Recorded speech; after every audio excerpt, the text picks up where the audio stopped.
Hello YouTube! Okay, so today is going to be kind of a vlog. We're down here at Bishop's Beach right now, and then we're heading back to the homestead today and getting some stuff done out there. It's super windy, but I did want to point out that it's really kind of interesting right now. You can't actually see across the bay. Usually you can see the peaks of the mountains. Like, I don't know if you can see it, but you can kind of see the peaks of the mountains. And it looks like a fog is rolled in, but this is actually not a fog. This is from the fires up on the peninsula because it's all blowing down here today. So it's kind of like a weather advisory, like Smoke in the Bay.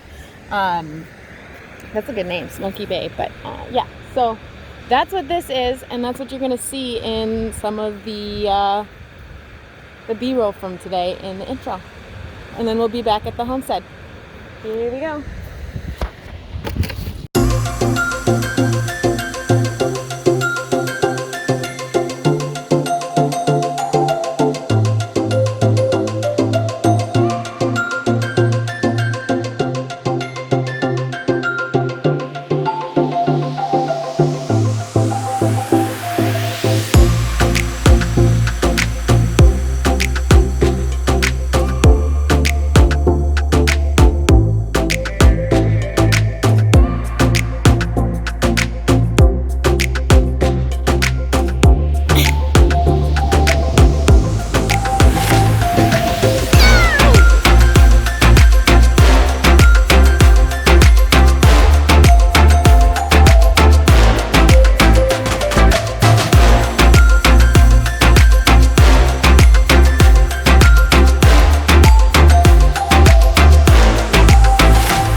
Okay, we are back at the homestead, and I was able to drive the Jeep out, which is like a huge treat because there's just a few days in the year that you can actually drive out here because the hills are so slick. If they get any moisture, what I was told is it's a type of volcanic ash that just binds together if there's any moisture on there, and it just becomes like an ice rink, and it's just ridiculous. But it hasn't rained for a while, so I was able to get the Jeep out here, and this is the time to haul stuff out. But I thought I'd go through the stuff that I got in town today and kind of talk about it a little bit, because we are off-grid. We don't have any sewer hookups, we don't have any water hookups, we don't have any electric hookups, and we live a mile and a half off of the road, but we do depend on town for a lot of things. We get propane, we get fuel, and we're just kind of, oops, the wind's blowing. Hopefully you can still hear me. We are working towards being able to not have to depend on town for a lot of stuff. But it's a goal, and we're getting there. Not getting things off the list. And that brings me to my next point. One of the things I picked up to town today was tomatoes. And I have a little experiment going on here. I'm just going to show you. So it's very difficult to grow tomatoes without a high tunnel in Alaska. In Minnesota, like, I grew tomatoes all the time. Like, it was no problem. You just throw them outside in the ground. They were good to go.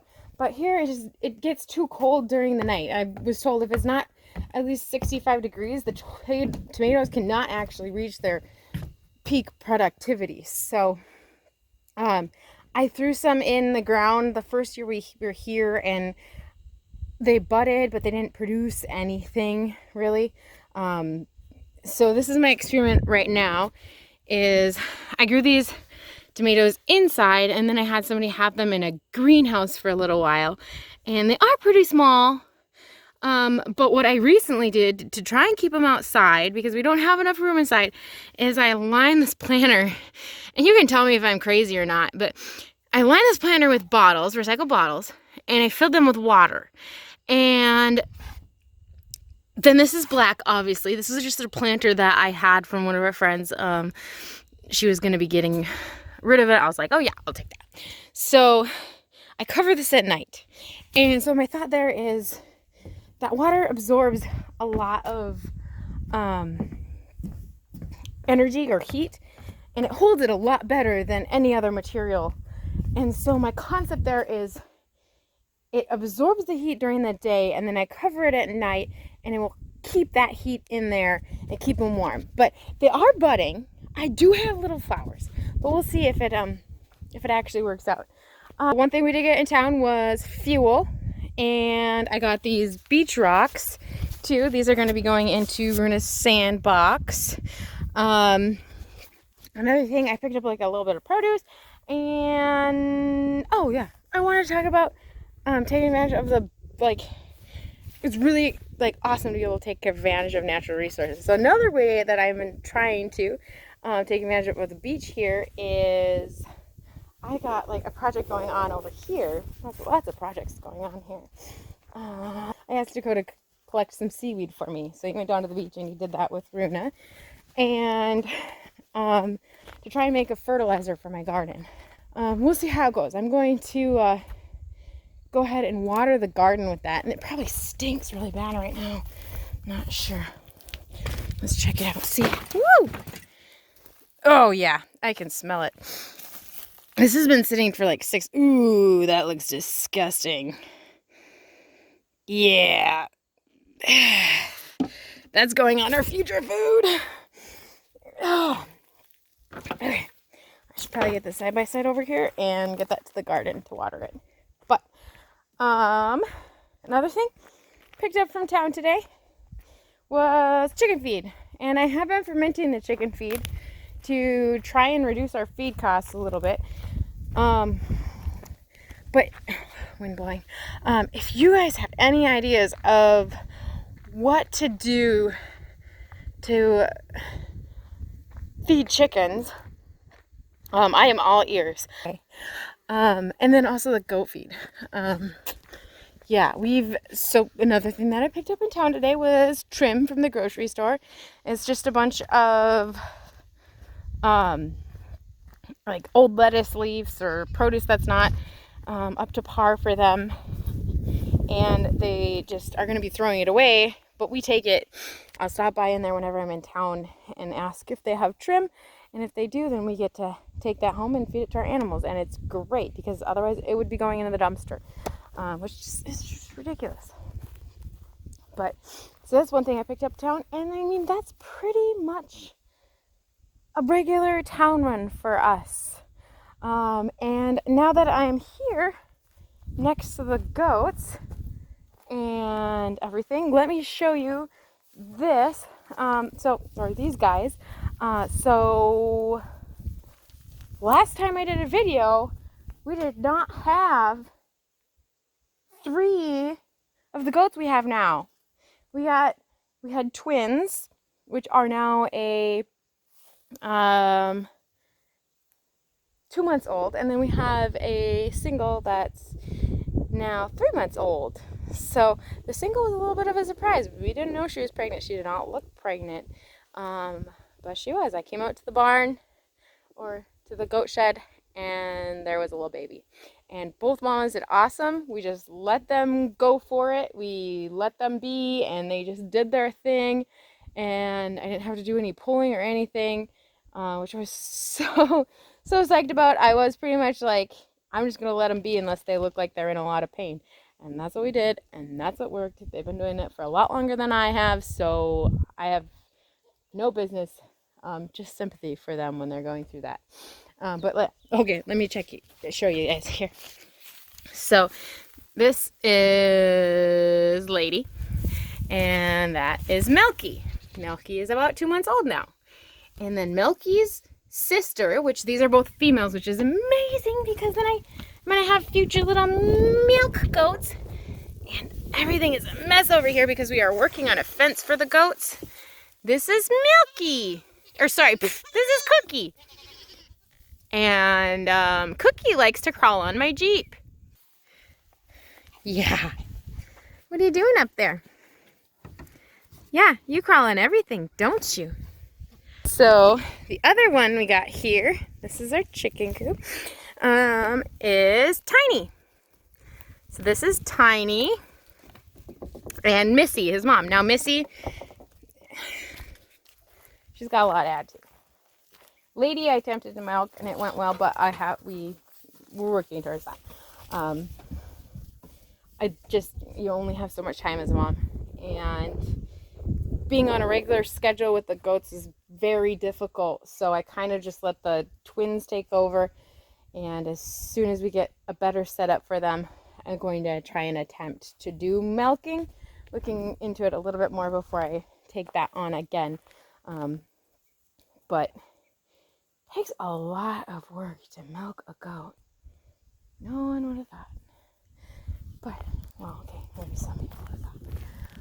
Alrighty, and then let me show you the chickens. We got some baby chickens. Let's show you the baby chickens. Okay, so these are our little baby chicks.